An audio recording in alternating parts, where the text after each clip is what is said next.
Welcome to my YouTube channel arts with Sabreen. वैसे तो नाम में ही छुपा हुआ है आर्ट्स के लिए, specially for class 11th and 12th के लिए। तो आज से मैं वीडियो बना रही हूँ, तो फर्स्ट मेरा वीडियो थोड़ी हेजिटेशन हो रही है। तो ये पॉलिटिकल का टॉपिक है। टुडे टॉपिक हमारा रहेगा चुनाव के बारे में।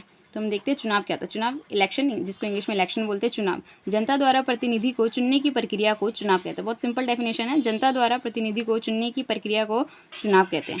तो अब आप लोग के मन में एक क्वेश्चन आ रहा है कि ये प्रतिनिधि क्या होता है। तो प्रतिनिधि का मतलब होता है जनता की आवाज़ को सरकार तक पहुँचाने का कार्य जो करता है। जनता की आवाज़ को सरकार तक पहुँचाने का जो कार्य करता है उसी को कहते हैं प्रतिनिधि। ठीक है, इतना समझ में आ गया। अब हमें पता है चुनाव कितने प्रकार के होते हैं। चुनाव हमारा कितने प्रकार का होता है? 3 प्रकार का होता है। चुनाव 3 प्रकार के होते हैं। एक होता है आम चुनाव, दूसरा होता है उपचुनाव और तीसरा होता है मध्यावधि चुनाव।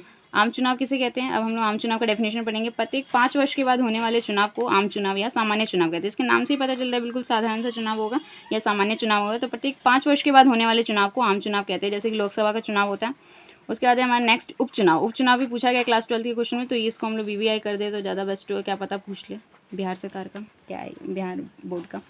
तो उपचुनाव किसी क्षेत्र में किसी सदस्य की मृत्यु या इस्तीफा के कारण खाली सीट पर चुनाव होता है, इस चुनाव को उपचुनाव कहते हैं। अब हम लोग बोलेगा उपचुनाव क्या, अब हम लोग नॉर्मल भाषा में क्या बोलेंगे कि किसी जगह में क्या हुआ है कि जो नेता है उसकी क्या हो गई, मृत्यु हो गई है, किसी उसकी मृत्यु या फिर उसने किसी कारणवश क्या कर दिया, इस्तीफा दे दिया है, यानी कि रिजाइन कर दिया के कारण खाली सीट होगा, वहाँ पे जो सीट है क्या है, खाली है। तो उस स्थिति में जो चुनाव होता है, उस स्थिति में जो चुनाव होता है उसी प्रक्रिया क्या कहेंगे हम लोग, उपचुनाव कहेंगे। उस चुनाव को हम लोग क्या कहेंगे, उपचुनाव कहेंगे। यानी कि किसी क्षेत्र में किसी नेता की या फिर किसी सदस्य की मृत्यु या इस्तीफा के कारण जब वो सीट खाली हो जाती है और उस सीट पर, उस खाली सीट पर जो चुनाव होता है उसे हम लोग क्या कहते हैं, उपचुनाव कहते हैं। उसे हम लोग क्या कहते हैं, उपचुनाव कहते हैं। नेक्स्ट हमारा मध्यावधि चुनाव। किसी क्षेत्र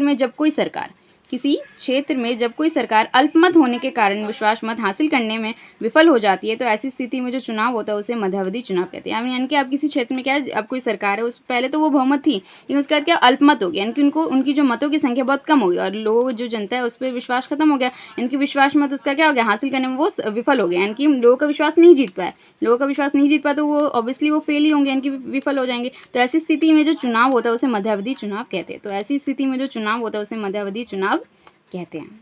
तो आई होप सो कि आपको मेरा ये वीडियो अच्छा लगा होगा, और आपको जो भी आपको अच्छा लगे वो भी आप कमेंट कीजिए। आपको जिस चीज़ की कमी लग रही है आप वो भी कमेंट कर सकते हैं। मैं आपको ज़रूर कोशिश करूँगी नेक्स्ट वीडियो से वो चीज़ अच्छी हो। तो थैंक यू मेरी वीडियो को देखने के लिए। आप लोग देखिए और सपोर्ट करें प्लीज़। Thank you.